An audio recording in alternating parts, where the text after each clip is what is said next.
ಮಹಾರಾಷ್ಟ್ರದ ಪಶ್ಚಿಮ ಘಟ್ಟದಲ್ಲಿ ಹಾಗೂ ಬೆಳಗಾವಿಯಲ್ಲೂ ಕೂಡ ಉತ್ತಮವಾಗಿ ಮಳೆಯಾಗ್ತಾ ಇದೆ. ಈ ಕಾರಣದಿಂದಾಗಿ ನದಿಗಳೆಲ್ಲವೂ ಕೂಡ ತುಂಬಿ ಹರಿತಾ ಇದೆ.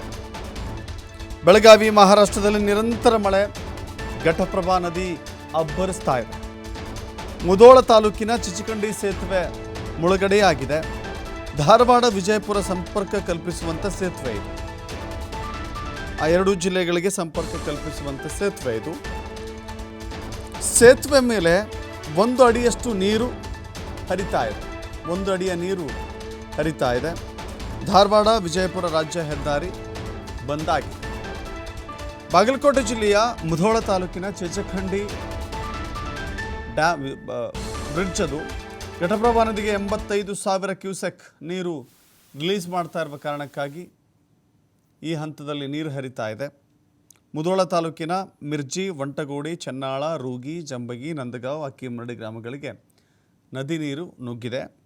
ತಗ್ಗು ಪ್ರದೇಶಗಳ ಹೊಲಗದ್ದೆಗಳೆಲ್ಲವೂ ಕೂಡ ಜಲಾವೃತಗೊಂಡಿದ್ದಾವೆ. ಮನೆಗಳು ಕೂಡ ಜಲಾವೃತವಾಗಿದ್ದಾವೆ. ಆ ಕುಟುಂಬಗಳನ್ನು ಸುರಕ್ಷಿತ ಸ್ಥಳಗಳಿಗೆ ರವಾನೆ ಮಾಡಲಾಗಿದೆ.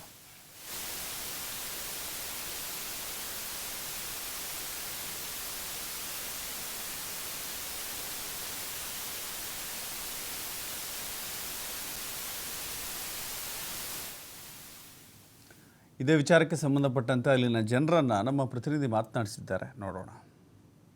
ಗಡಿ ಭಾಗದಲ್ಲಿ ನಿರಂತರ ಮಳೆಯಿಂದ ಏನು ಘಟಪ್ರಭಾ ನದಿಗೆ ಅಪಾರ ಪ್ರಮಾಣದ ನೀರು ಕೂಡ ಬರ್ತಿರುವಂಥದ್ದು. ನಾನೀಗ ಬಾಗಲಕೋಟೆ ಜಿಲ್ಲೆಯ ಚಿಂಚಗಂಡಿಯ ಸೇತುವೆ ಮೇಲಿದ್ದೇನೆ. ನೀವು ನೋಡ್ಬೋದು ದೃಶ್ಯಾವಳಿಗಳಲ್ಲಿ ಈಗಾಗಲೇ 1000ಕ್ಕೂ ಅಧಿಕ ಕ್ಯೂಸೆಕ್ಸ್ ನೀರು ಕೂಡ ಘಟಪ್ರಭಾ ನದಿಗೆ ಹರಿದು ಬರ್ತಿರುವಂಥದ್ದು. ನೀವು ದೃಶ್ಯಾವಳಿಗಳಲ್ಲಿ ನೋಡ್ಬೋದು ಯಾವ ರೀತಿಯಾಗಿ ಘಟಪ್ರಭಾ ನದಿಯ ರಭಸ ಯಾವ ರೀತಿಯಾಗಿದೆ. ಈ ಭಾಗದಲ್ಲಿ ಏನು 48 ಅಡಿಗೂ ಹೆಚ್ಚಿರತಕ್ಕಂಥ ಸೇತುವೆ ಮೇಲೆ ಈಗಾಗಲೇ ವಿಜಯಪುರ ಮತ್ತು ಧಾರವಾಡಕ್ಕೆ ಹೋಗುವ ಮುಖ್ಯ ರಾಜ್ಯ ಹೆದ್ದಾರಿ ಇದಾಗಿರುವಂಥದ್ದು. ಈ ಹೆದ್ದಾರಿಯ ಮೇಲ್ಭಾಗದ ಸೇತುವೆ ಮೇಲೆ 1 ಅಡಿ ಅಷ್ಟು ಈಗ ನೀರು ಬರ್ತಿರುವಂಥದ್ದು. ಸಾಕಷ್ಟು ಪ್ರಮಾಣದ ಈಗಾಗಲೇ ಘಟಪ್ರಭಾ ನದಿಗೆ 2,06,500ಕ್ಕೂ ಹೆಕ್ಟರ್ ಪ್ರದೇಶದಲ್ಲಿರ್ತಕ್ಕಂಥ ಬೆಳೆ ಹಾನಿ ಕೂಡ ಆಗಿರುವಂಥದ್ದು. ಈ ಘಟಪ್ರಭಾ ನದಿಯ ಭಾಗದಲ್ಲಿರ್ತಕ್ಕಂಥ ಜಿಲ್ಲೆಯ ಸಂಬಂಧಪಟ್ಟಂತೆ ಏನು ಈಗಾಗಲೇ 5,700 ಹೆಕ್ಟರ್ ಪ್ರದೇಶ ಸಂಪೂರ್ಣವಾಗಿ ಜಲಾವೃತವಾಗಿರುವಂಥದ್ದು. ನದಿ ಪಾತ್ರದಲ್ಲಿರ್ತಕ್ಕಂಥ ರೈತರ ನಮ್ಮ ಜೊತೆಗಿದ್ದಾರೆ. ಅವ್ರ ರೈತರನ್ನ ಮಾತಾಡ್ತೇನೆ, ಏನೆಲ್ಲ ಕಷ್ಟಗಳಾಗ್ತಾರೆ ಅನ್ನೋದ್ರ ಬಗ್ಗೆ. ಸರ್, ಘಟಪ್ರಭಾ ನದಿ ಸಾಕಷ್ಟು ಈಗ ಕಳೆದ 2019ರಿಂದ ಪ್ರವಾಹ ಬರುತ್ತೆ. ಪ್ರವಾಹ ಬಂದಾಗೆಲ್ಲ ಈ ಸಮಸ್ಯೆ ಆಗತ್ತೆ. ಈ ಭಾಗದ ರೈತರ ಸಮಸ್ಯೆ ಏನು ಹೇಳ್ತೀರಿ ಸರ್? ರೈತರ ಸಮಸ್ಯೆ ಏನು ಸಮಸ್ಯೆ ಹೇಳುವಂತ ಇದಕ್ಕೇನು ಪರಿಹಾರ ಮಾಡ್ತಕ್ಕದ ಇಲ್ಲ ರೀ, ಗೌರ್ಮೆಂಟ್ ಆಗಲಿ ಯಾರ ಆಗಲಿ. ಮತ್ತು ಈಗ ನಾವು ಕಬ್ಬು ಬೆಳಿತೀವಲ್ಲ, ಸರಿ, ಈಗ ಕಬ್ಬು ಬೆಳಿತೀವಲ್ಲ, 2019ರಿಂದ ಕಬ್ಬು ಬೆಳೆದಂಥ ಪೀಕ ಒಂದು ದಿವಸ ಕೈ ಬಂದಿಲ್ಲ. ಈಗಾಗಲೇ ಬ್ಯಾಂಕ್ನವರು ತೊಂದರೆ ಕೊಡ್ತಾರೋ, ಇನ್ನಿತರ ತೊಂದರೆ ಕೊಡ್ತಾರೆ. ಈ ಊರ ಮನೆಯಲ್ಲಿ ಸಾಲ ತೆಗೆದ್ರೆ ಅವ್ರಿಗೂ ತೊಂದರೆ ಆಗ್ತಿದೆ. ಮತ್ತು ಕೊಡಬೇಕಾದ ಇನ್ನು ಕಬ್ಬು ಏನಿರ್ತದೆ ಇದನ್ನು ನಾವು ತೆಗೆದು ಹೊರಗೆ ಒಯ್ಯಬೇಕಾದ್ರೆ ನಮ್ಗೆ ಸಿಕ್ಕಾಪಟ್ಟೆ ಖರ್ಚಿದೆ. ಮೊದಲು ಬೆಳೆ ಮಾಡ್ಬೇಕಾದ್ರೆ ನಮಗೊಂದು ಎಕರೆದಿಂದ ಒಂದು 50ರಿಂದ 70 ಸಾವಿರ ರೂಪಾಯಿ ಖರ್ಚು ಆಗ್ತಿದೆ ನಮ್ಮದು. 2019ರಿಂದ ಈ ರೀತಿ ಬಂದದ್ದು ನೋಡಿದರೆ ರೈತರಿಗೆ ಏನೂ ಲಾಭ ಆಗಿಲ್ಲ ಇಲ್ಲಿ. ಮತ್ತು ಮುಳುಗಡೆ ಆಗಿದೆ 19ರಿಂದ ಆಗಿದೆ. 20 ಮೀಟರ್ ಏನಿದೆ ಆಲ್ಮಟ್ಟಿದು, ಅದು ನಮಗೆ ತ್ರಾಸಿದೆ. ಅದ್ರದ್ದು ಪರಿಹಾರ ಒಂದು ಸ್ವಲ್ಪ ಲಘು ಕೊಡಿಸಿದ್ರೆ ರೈತರಿಗೆ ಭಾಳ ಅನುಕೂಲ ಆಕತಿ. ಇನ್ನಷ್ಟು ರೈತರಿಗೆ ನಮ್ಗೆ ಅನುಕೂಲ ಮಾಡಬೇಕು. ಅದು ಮುಳುಗಡೆ ಇದ್ದದ್ದು ಸರ್. ಈಗ ಈ ಪ್ರವಾಹ ಬಂದು ಹೋದ್ಮೇಲೆ ನೀವು ಈಗ ಹೇಳಿದ್ರಿ, ನಿಮಗೆ ಖರ್ಚು ವೆಚ್ಚ ಏನು ಕೊಟ್ಟರೆ ನಿಮಗೆ ಅನುಕೂಲ ಆಗುತ್ತೆ ರೈತರಿಗೆ? ಖರ್ಚು ವೆಚ್ಚ ಈಗ ನಮಗೆ ಏನು ಕೊಟ್ಟರೆ ಒಂದು ಹೆಕ್ಟ್ರಿಗೆ ಏನು ಮಾಡ್ತಾರೆ, 5-10 ಸಾವಿರ ಕೊಡ್ತಾರೆ ಅವ್ರ ಪರಿಹಾರ ಐತೆ. ಅದು 5-10 ಸಾವಿರ ರೂಪಾಯಿ ಎದಕ್ಕೂ ಆಗಲ್ಲ ನಮಗೆ.